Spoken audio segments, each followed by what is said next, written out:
Indian stock market में आज बहुत गिरावट देखने को मिली। सभी इंडेक्स बहुत नीचे चले गए।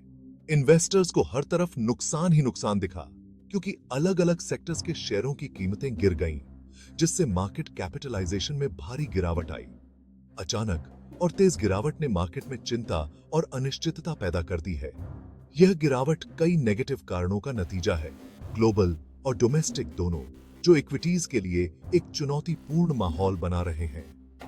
मार्केट में चल रही इस उथल-पुथल से निपटने के लिए इन्वेस्टर्स को इन अंतर्निहित कारणों को समझना बहुत जरूरी है। ग्लोबल इकोनॉमी इस समय कई चुनौतियों से जूझ रही है, जिससे दुनिया भर के फाइनेंशियल मार्केट्स पर असर पड़ रहा है। एक बड़ा कारण है किसी मौजूदा अंतरराष्ट्रीय संघर्ष का जिक्र करें में चल रहा संघर्ष। इस भू राजनीतिक अस्थिरता ने ग्लोबल सप्लाई चेन को हिलाकर रख दिया है, जिससे महंगाई बेरच रही है और आर्थिक विकास की संभावनाएं कम हो रही हैं। इसके अलावा अमेरिका समेत प्रमुख इकोनॉमियों के सेंट्रल बैंक बेरहजती महंगाई से निपटने के लिए ब्याज दरों में तेजी से बढ़ोतरी कर रहे हैं। इस मॉनेटरी पॉलिसी टाइटनिंग से अमेरिकी डॉलर मजबूत हुआ है, जिससे भारत समेत दूसरे देशों के लिए जरूरी सामानों का आयात महंगा हो गया है। ग्लोबल फैक्टर्स का आज मार्केट में आई गिरावट में काफी बड़ा हाथ है, लेकिन भारत से जुड़ी कुछ चिंताएं भी हैं, जिनकी वजह से इन्वेस्टर्स का भरोसा कम हुआ है। बढ़ती महंगाई एक बड़ी चुनौती बनी हुई है, जिससे उपभोक्ताओं की खरीद क्षमता कम हो रही है और कॉर्पोरेट मार्जिन घट रहे हैं। महंगाई को कम करने के लिए इंडियाई रिजर्व बैंक ने हाल ही में ब्याज दरों में जो बढ़ोतरी की है, उससे बिजनेस के लिए उधारी महंगी हो गई है, जिससे निवेश और विकास पर असर पड़ सकता है। इसके अलावा अमेरिकी डॉलर के मुकाबले इंडियाई रुपए में चल रही गिरावट की वजह से इंडियाई कंपनियों के लिए कच्चे माल और कंपोनेंट्स का आयात महंगा हो गया है, जिससे महंगाई और बेआरएच रही है। इन घरेलू मुश्किलों ने ग्लोबल फैक्टर्स के नेगेटिव असर को और बढ़ा दिया है, जिससे मार्केट में गिरावट आई है। भाग 4, इन्वेस्टर पर असर। गिरावट से कैसे निपटें? स्टॉक मार्केट में आई गिरावट का सभी इन्वेस्टर्स पर गहरा असर पड़ा है।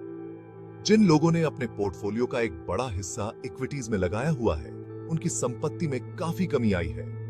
खास तौर पर रिटेल इन्वेस्टर्स, जिन्होंने हाल ही में तेजी के समय मार्केट में एंट्री की होगी, वे गिरावट की मार झेल रहे हैं। शेयरों की कीमतों में अचानक और तेज गिरावट इमोशनली तौर पर चुनौतीपूर्ण हो सकती है, जिससे लोग घबराकर शेयर बेचने लगते हैं और मार्केट में अस्थिरता और बेरहमी बढ़ जाती है। ऐसे में इन्वेस्टर्स के लिए यह बहुत जरूरी है कि वे शांत रहें और मार्केट में आने वाले छोटे-मोटे उतार चढ़ाव के आधार पर जल्दबाजी में कोई निवेश संबंधी फैसला न लें। भाग 5, रास्ता बनाएं।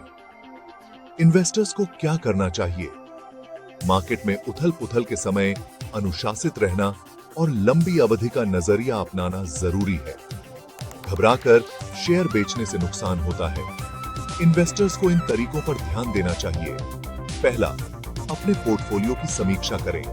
दूसरा, बुनियादी बातों पर ध्यान दें। तीसरा, जानकारी रखें। किस वीडियो में ही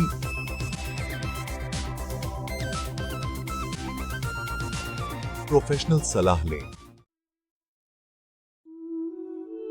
भाग 6, मुश्किलों का सामना।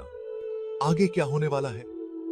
इंडियन स्टॉक मार्केट हर दूसरे मार्केट की तरह एक चक्र में चलता है। आज आई गिरावट निश्चित रूप से चिंताजनक है, लेकिन यह याद रखना जरूरी है कि मार्केट में सुधार निवेश के सफर का एक सामान्य हिस्सा है। इंडियाई अर्थव्यवस्था में लंबी अवधि में ग्रोथ की संभावनाएं बरकरार हैं, जो युवा और बढ़ती आबादी, बढ़ते शहरीकरण और चल रहे ढांचागत सुधारों जैसे कारकों से प्रेरित हैं। हालांकि निकट भविष्य थोड़ा अनिश्चित दिख रहा है। लेकिन जो इन्वेस्टर्स अनुशासित रहेंगे, लंबी अवधि के बुनियादी सिद्धांतों पर ध्यान केंद्रित करेंगे और विशेषज्ञों की सलाह लेंगे,